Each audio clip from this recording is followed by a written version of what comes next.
Hi everyone, welcome to the Intuitive Tutor. My name is Leonore. Thank you so much for joining me today. I am going to be talking about the Lover's card today, Major Arcana. I really want you to get more of the usual meaning of the Lover's card, and I'm going to be going through 3 different tarot decks. I'm going to do like a mini walkthrough and the depiction, the imagery, and the meanings that the creators gave the Lover's card. But first, please help support the channel by subscribing and liking the channel. I am going to be uploading a lot more videos. I'm also going to go into the metaphysics and how to pick up energy and also how to work with your conscious on a very high level. Okay. So the Lovers is represented by Gemini. It is an air energy. It is ruled by Mercury. It's mutable air, to be exact. If you go into Greek mythology, Hermes is connected to the planet Mercury. The archetype of Gemini can also be the life of the party. They could be very intelligent people, two-faced. They also can be erratic, sarcastic, even aloof. that was a lot. And I'm not saying all Geminis are like this, but it is the archetype, right? It is the energy behind the 3rd house, or the energy behind the sign, the zodiac sign of Gemini.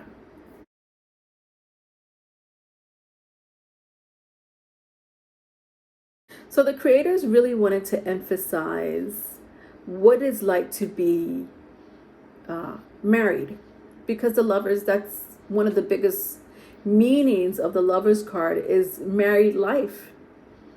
And again, they wanted to really emphasize harmony, beauty when it comes to being married. But of course, there's a duality to that harmony and to that beauty. And here's a married couple who's ready to spend the rest of their lives together. They have surrounded themselves with hopes and dreams for the future, but they also know that they need to overcome adversity. And this adversity could be outside factors. These adversities could be, within the marriage, whether it's weakness, resisting, even predators, They know that these things can happen inside of marriage. So the duality here is harmony versus the ego inside a marriage, acceptance versus refusal. And to see the energy in the reverse, if I ever had to read this card in the reverse, especially because the creators wanted the meaning of married life to be a duality. It's either, the duality is, you're married to the love of your life, but it's not always going to be amazing, harmonious. It's not always going to be beautiful. There's going to be ugly parts of the marriage that you're going to have to face and confront. What are you going to do when those things arises? Are you going to just get up and leave and get a divorce, or are you going to go through it together? What are going to be the weaknesses? Again, so the duality here is your ego inside a marriage versus harmony. All right, so let's talk about the Lovers in the New Mythic Tarot deck. My New Mythic Tarot deck, I've had my New Mythic Tarot deck since I first started reading tarot. And it's one of my oldest tarot deck that I have in my collection. I just love the energy behind the ancient myths and imagery that the creators designed this tarot deck to be. So here we have Prince Paris. Say hi to Prince Paris. He's a Gemini. Now, Prince Paris was a young man, and he was charming. He was very good looking. He had his romantic interest, lots of romantic interest, actually. And one day, he was given the task to judge a beauty contest. And it involved a queen and two goddesses. And he tried not to do that. He was like, oh, I'm not going to judge a beauty contest between a queen and two goddesses. That's crazy. But he couldn't get around it because this was a command from Zeus himself.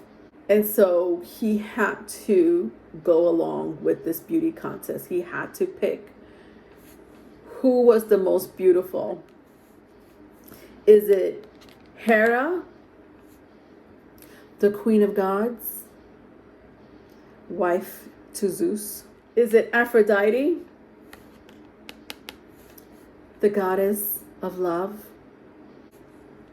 Or is it Athene, the goddess of justice? Who should he choose?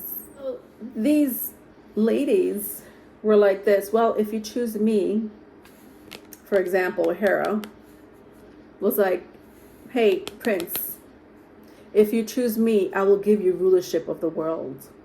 And Athene was like, well, if you choose me, I will make you the most mightiest and just of all warriors. And then here comes Aphrodite. And Aphrodite is like,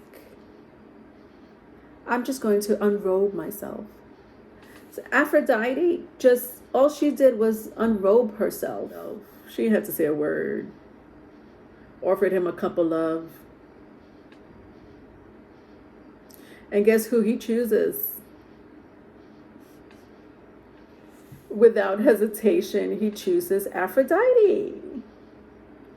The man knows what he wants.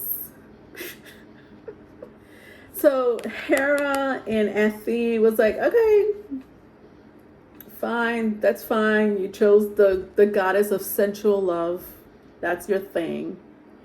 And they walked away plotting against his father, who, by the way, is King Troy. And, you know, just to rewind back, his father, a long time ago, received a prophecy from an oracle. And the prophecy was that his son, his young son at the time was very young, that the kingdom is going to fall because of his young son. And his father, King Troy, he was like, oh, my son's not going to make my kingdom fall. Have him killed. By a miracle, I forgot who saved him, but by a miracle, I can't remember who it was. I'll put it in the description if I find it somewhere around here. He was saved. Okay?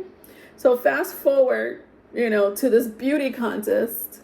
Hera and Athene plots against his father to bring down King Troy.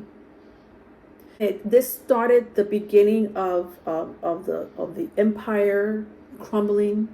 Most of it was burned down. Most of the kingdom was burned down, which honestly prompted the Trojan War.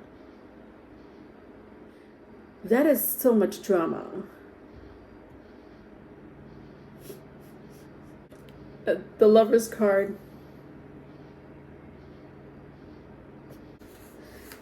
All right, so lastly, I want to show you my Mermaid Tarot. I love this deck too. I love the depiction of the Lover's card in the Mermaid Tarot because the creators here really wanted to emphasize that we are our longest relationship, right? Our relationship is with ourselves. And so again, here you see another duality happening here with our physical self and our higher vibrational self. So what you see here is the twin energy of self. The young mermaid here wants to know or envision at least what it's like to be a human girl on land.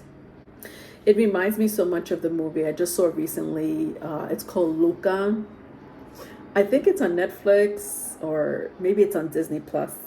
I can't remember. I just saw it recently. But it's about a sea creature who is so curious about about life on human lands. Anyway, not to give so much away, but it kind of reminds me of that story. Because it's easy for us to deceive ourselves because we're comparing ourselves to other people, or we compare ourselves to other relationships. Really, we should be just comparing ourselves to ourselves. A lot of the creators have their own beautiful meaning behind the imagery of, the major arcana, the suits, the minors, and I'm going to be doing that a lot more. And I'm starting with the majors right now. If you want to take a look at the ones that I did before, I did the Empress and the Emperor. I also did the Death card and the Devil card. So you're more than welcome to take a look at those. I'm not sure which one I'm going to be doing next. I feel like I don't know. I don't know which one I'm going to be doing next. But I'm going to keep doing the major arcanas. Thank you so much for joining me today. Please don't forget to support me by subscribing and liking the video. Bye.